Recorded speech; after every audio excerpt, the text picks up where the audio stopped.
আসসালামু আলাইকুম। আশা করি সবাই ভালো আছেন। It's me Ashraful Islam Lalon Italy page এবং ইউটিউব চ্যানেল যে যেখান থেকে দেখছেন সবাইকে আন্তরিক ভালোবাসা অভিনন্দন।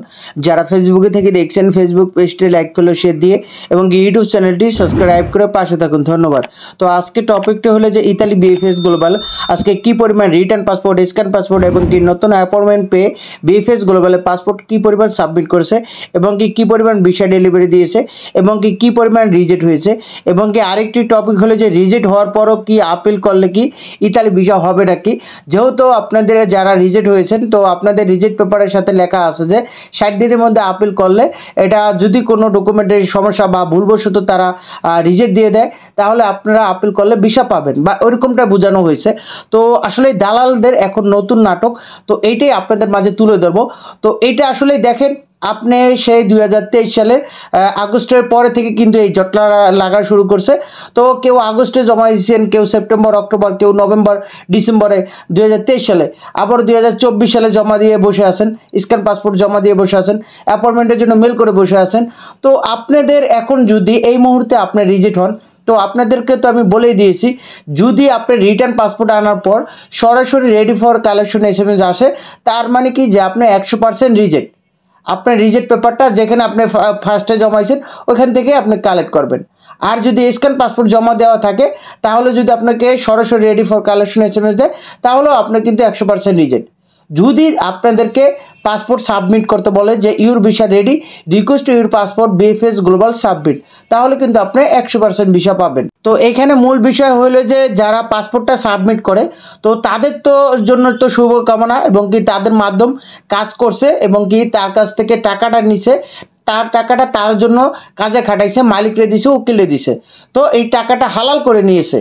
এখন যেই মাধ্যমগুলো আপনার কাছ থেকে ঠিকই টাকা নিছে কিন্তু মালিকেও ঠিক রাখে নাই, উকিলেও ঠিক রাখে নাই, আলেজও ঠিক রাখে নাই, তো কোনোভাবেই কোনো কিছু ঠিক রাখে না। আপনার কাছ থেকে টাকা নিছে, সে হয়তো ইতালিতে বিজনেস করছে বা ব্যাংকে টাকা ফালাই রাখছে, আপনার কাছ থেকে 10 থেকে 12 লাখ টাকা, 13 লাখ, 14 লাখ, কেউ 6 লাখ, 7 লাখ, 4 লাখ, 5 লাখ টাকা নিয়ে রাখছে, তো আপনার জন্য কাজ করে নাই। এখন আপনি অবশ্যই রিজেক্ট হয়েছেন। তো 2 বছরের মাথায় আইসা বা 2.5 বছরের মাথায় আইসা যদি আপনাকে রিজেক্ট দেয় তো এখন আপনি রিজেক্টের পেপারে যদি লেখে যে 60 দিনের মধ্যে আপিল করলে যে আপনার একটা সমাধান পাইবেন, এখন এই যে আপনি 1.5 বছর 2 বছর পর্যন্ত আপনার জন্য কিছুই করতে পারে নাই, এখন আপনার কাছ থেকে এতগুলো টাকা নিয়ে রাখছে বরঞ্চ আপনার জন্য কিছুই করে নাই। তো এখন আবারও নতুন নাটক যে আপনার এইটা তো লেখা আছে যে আপিল করলে 2 মাসের মধ্যে হয়তো একটা সমাধান পাইতারি। কিভাবে আপিল যদি এখন করেন কিভাবে সম্ভব? আপনার 2 বছর কইছিলেন, মালিক নিয়ে যাইতে পারেন না কেন, উকিল ঠিক রাখেন না কেন, আলেজ্য ঠিক রাখেন না কেন? তো এইগুলো আসলেই কারে আপনি বুঝাইবেন? তারা আপনার সাথে যে এতটা প্রতারণা করলো এই পর্যন্ত, এখন আবার নতুন নাটক যে আপনি আপিল করার জন্য আবারও তাকে সময় দেন। আপনি যখন এমনও দালাল আছে যে আপনি রিজেক্ট, আপনি তো জানেন যে রিটার্ন পাসপোর্ট যদি কেউ আইনে থাকেন এবং কি স্ক্যান পাসপোর্ট জমা দিয়ে থাকেন তো আপনাদের যদি সরাসরি রেডি ফর কালেকশন এসএমএস আসে তাহলে তো আপনি বুঝেই গেছেন যে আপনি রিজেক্ট।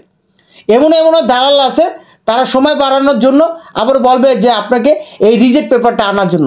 বা রিজেক্ট পেপার কেন আনা লাগবে?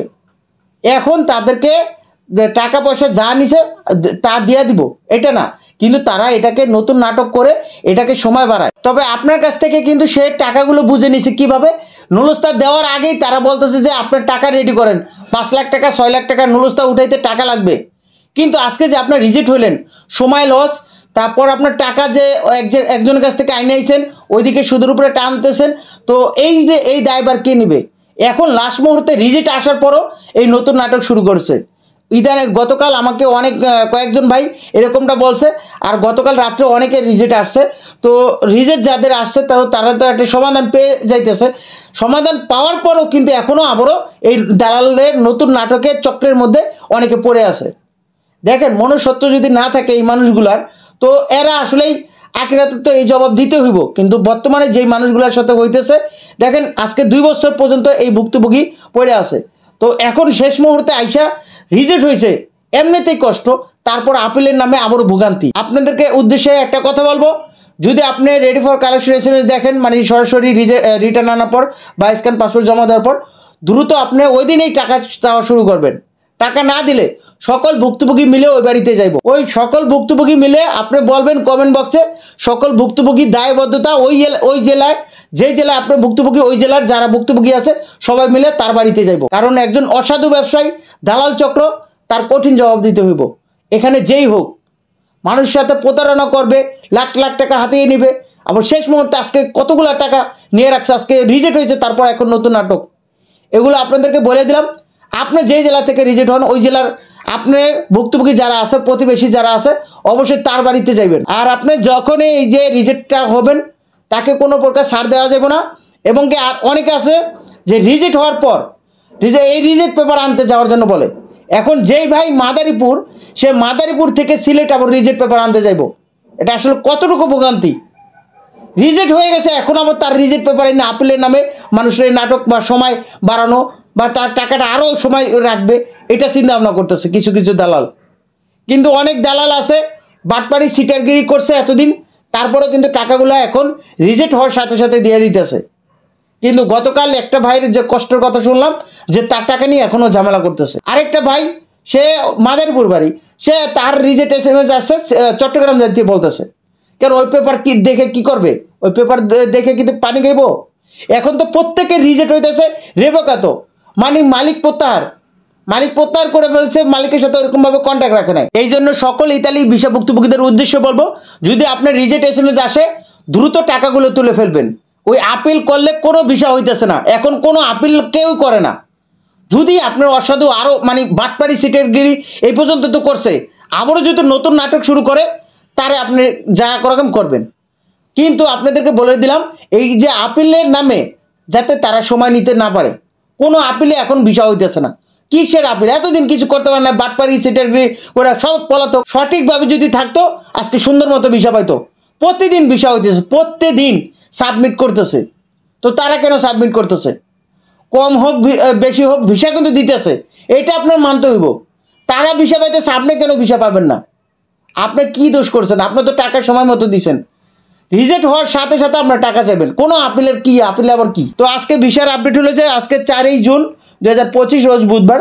তো আজকে মোট রিটার্ন পাসপোর্ট, স্ক্যান পাসপোর্ট, নতুন অ্যাপয়েন্টমেন্ট পেয়ে বিএফএস গ্লোবালের পাসপোর্ট সাবমিট সংখ্যা ছিল 27টি প্রায়। মোট রিজেক্ট সংখ্যা ছিল 33টি, মোট ভিসা সংখ্যা ছিল 38টি। এর মধ্যে ফ্যামিলি ভিসা ছিল 13টি, এগ্রিকালচার ভিসা ছিল 19টি, স্পন্সর ভিসা ছিল 5টি, ডোমেস্টিক ভিসা একটাও হয় নাই, ট্যুরিস্ট ভিসা 1টি, বিজনেস ভিসা একটাও হয় নাই, স্টুডেন্ট ভিসা একটাও হয় নাই। তো কম বেশি কিন্তু এখন পাসপোর্ট নতুন ভাবে তারা কিন্তু সাবমিট করতেছে। 2025 সালের নতুন ওয়েব ফর্ম পূরণের মাধ্যমে অনেকে কিন্তু সাবমিট করতেছে এবং 2023 সালেরও কিন্তু আজকে বেশ কিছু পাসপোর্ট সাবমিট করছে এবং স্ক্যান পাসপোর্ট যারা জমাইছেন তাদের মধ্যেও কিছু পাসপোর্ট সাবমিট করছে। তো আসলে তারা সিরিয়ালভাবে কাজ করতেছে না। আর ফ্যামিলি ভিসা আসলে আপনাদেরকে 2023 সালের ভিসা একবারই কম হইতেছে, তবে 2025 সালের যারা জমাইছেন তো তাদের ভিসা ভালো হইতেছে। 24 সালেরও কিছু কিছু ভিসা হইতেছে। আর বিভিন্ন শহর থেকে গতকাল বেশ কিছু রিজেক্ট SMS আসছে। তো আসলে রিজেক্টগুলো পোস্ট করি নাই, গতকাল রাত্রে আমি পোস্ট করতে চাইছিলাম। তো এটা আসলে একটা মানুষ স্বপ্ন নিয়েছিল যে ইতালি যাবে, সেই 2020 সাল থেকে কেউ স্বপ্ন দেখছে, 2021 সাল, 2022 সাল, কেউ 2023 সালের স্বপ্ন দেখছে। তো আসলে শেষ মুহূর্তে এসে আজকে যদি সে রিজেক্ট হয় তো আসলে তার মন মানসিকতা এমনিই খারাপ। তো এরকম এই জন্য অনেক সময় পোস্ট করি না রিজেক্ট SMSগুলো। তো গতকাল অনেকে আমার ইনবক্সে দিয়েছেন যে রিজেক্ট মানে রিটার্ন পাসপোর্ট আনার পর তাদের সরাসরি রেডি ফর কালেকশন SMS আসছে। তো আসলে এই জন্য বললাম যে অনেকের আবারও রিজেক্ট পেপার কালেক্ট করতে বলতেছে। তো রিজেক্ট পেপার কালেক্ট করার কি আছে? এখন তো রিজেক্টেই। তো এখন আবারও দেখছি গতকাল বিভিন্ন ছোট ছোট শহর থেকে কিন্তু রিজেক্ট হইতেছে। তো এতক্ষণ সাথে থেকে ভিডিওটি দেখার জন্য আপনাদেরকে অসংখ্য ধন্যবাদ। আপনারা সুস্থ থাকুন, ভালো থাকুন, আল্লাহ হাফেজ, আসসালামু আলাইকুম।